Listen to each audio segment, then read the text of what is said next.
This is an auction that's going to begin this morning in about 4 minutes. It starts at 9 o'clock Eastern Time. I am in Central Time. And I have already looked at the catalog. It's a 2-day auction. And I have gone through and I have favorited, that's the red heart, the items that I'm interested either bidding on or I want to know what they sold for at the end of the auction, because I know that by favoriting them I will have access to the final selling price.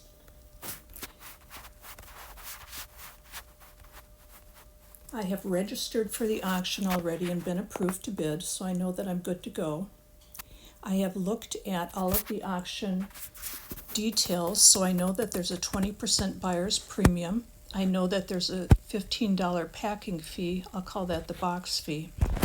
And with cast iron, because it's so heavy and because it can break, I know that it may be unlikely that they can pack more than one item into a box. I'm going to act on the presumption that I'm going to have a $15 box fee added to every item.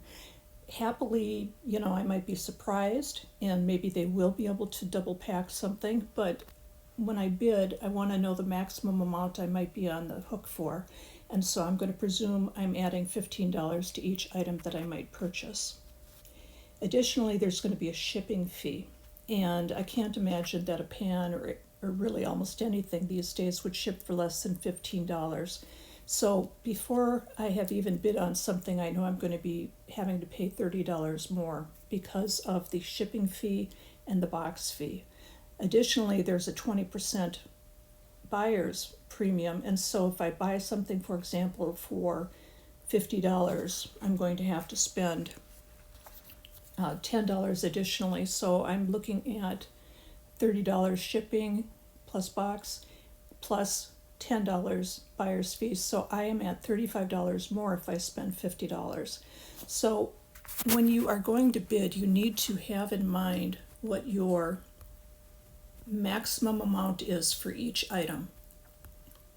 It's very easy to get carried away, and you want to try to really be firm with yourself about what you're willing to spend. Now it's going to start in a minute, so I'm going to enter the live auction.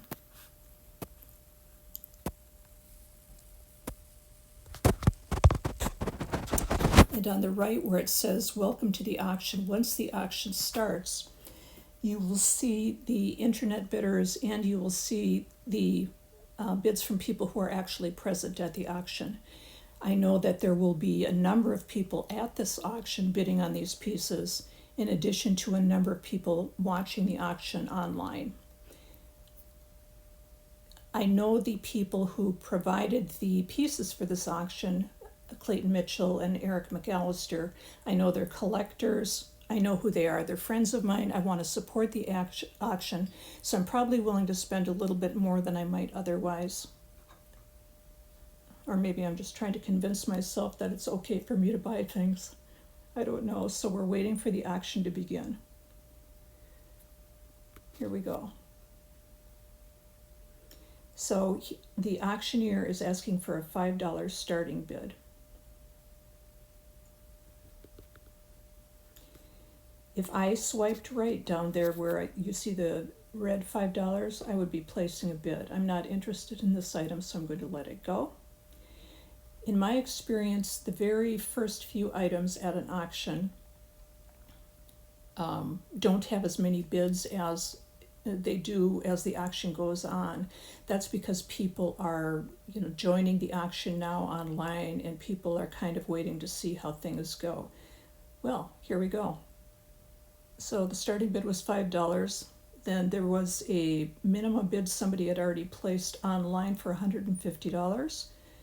So people are bidding. You can see the bidder number. For example, 5195 wants this item, so does 6141. I don't know yet what my paddle number is because I haven't bid on anything. Fair warning means that they are getting ready to end the bidding. So if you want to bid, now's the time.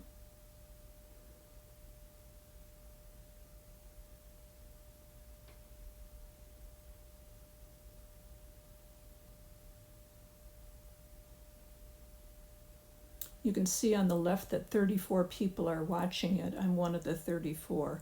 That number will increase significantly, I expect, as the day goes on. They're warning people again that if you want to bid, now's the time to bid. Somebody, in fact, did bid, and it just says competing bid. It doesn't have a online paddle number. That means that a person who is present at the auction is bidding.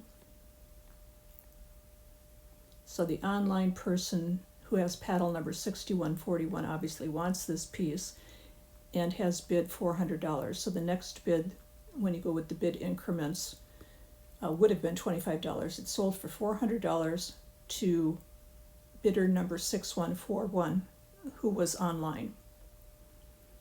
Now we're at a number 8, Wapak Indian Head Skillet. And it has gone up to $300 already, $350. You can see the action moves pretty quickly, so when you want to bid, you need to move fast. It ended up selling for $350.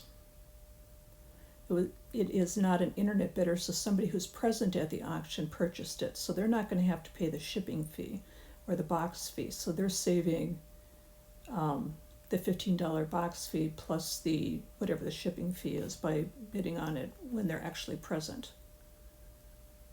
Now this number 9 is up to $500 from somebody who's actually present at the auction.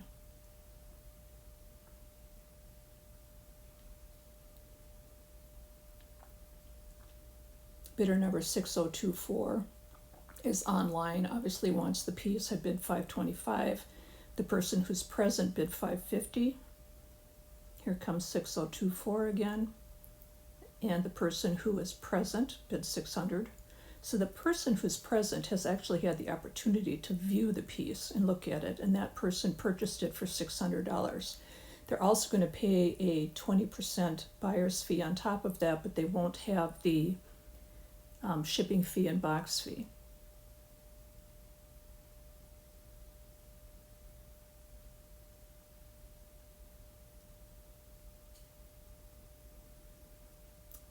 This is a pretty Griswold Erie number 6 skillet.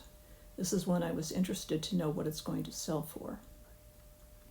The first one I'm going to bid on is going to be a lid, an Iron Mountain lid. It is in lot number 20. This is a pretty piece as well. It's at $100. That doesn't seem crazy to me, but then when you add on the $20 plus $15 plus shipping fee, it gets expensive very quickly. It's at $85. You can see what I would have to bid if I wanted it now. By looking at the bottom, it ended up selling for $100. And that was a person who was present, so again, they're not going to have the box fee and they're not going to have the shipping fee.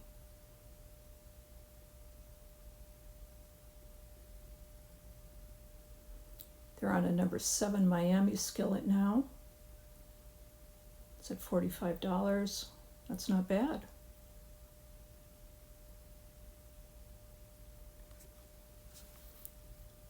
Although it looks like it may have some damage to it. This is not one I examined really carefully because it's not one I was interested in purchasing. But when you look up at the top of the skillet where the markings are, you can see it's got some rough areas. I'd have to look at that one online. It sold for $25, so my guess is that one did have some roughness to it. Here's a Smiley logo favorite, number 5. The Smiley logos are always fun. With the smaller skillets, in my experience, they're not as subject to warping as the larger skillets, so I'm less worried about warping on the little ones than I am on the larger ones. The large ones, size 10 and over, it's very common to see warping. That favorite went for $65. Now they're on a Victor. These are made by Griswold, of course.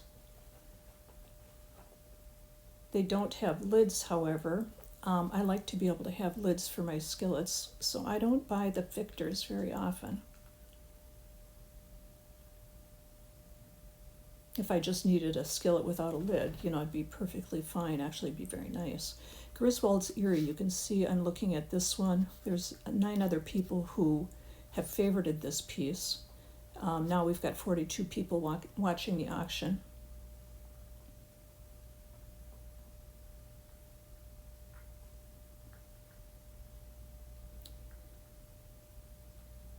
This one has only online bidders bidding on it.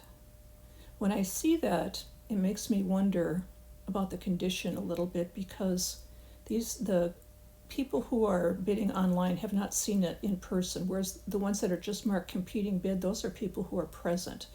So now we see that people who are present are bidding on it. They've gone up to $250.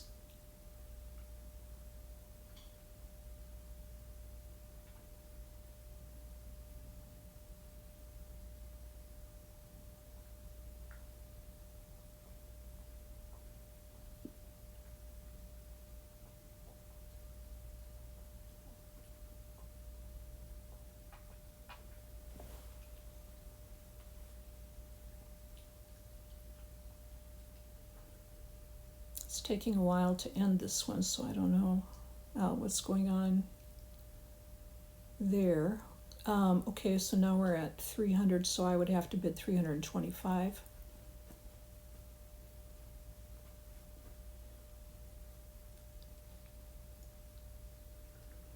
Now I'd have to bid 375. Someone did.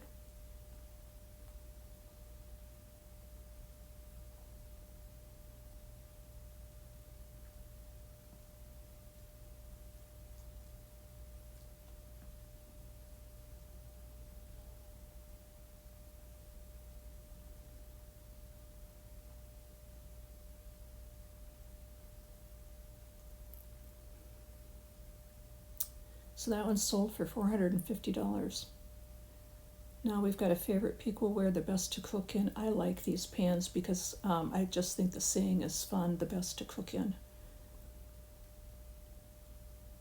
The favorite pans are very nice, of course, but I like the phrasing on that.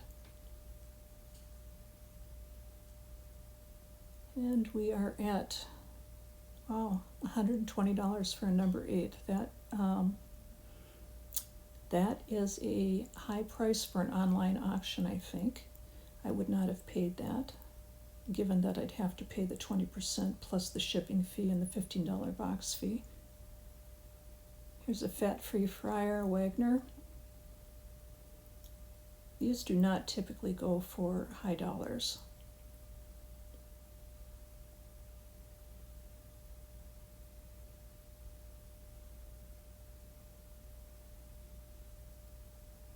Yeah, that one sold for $55.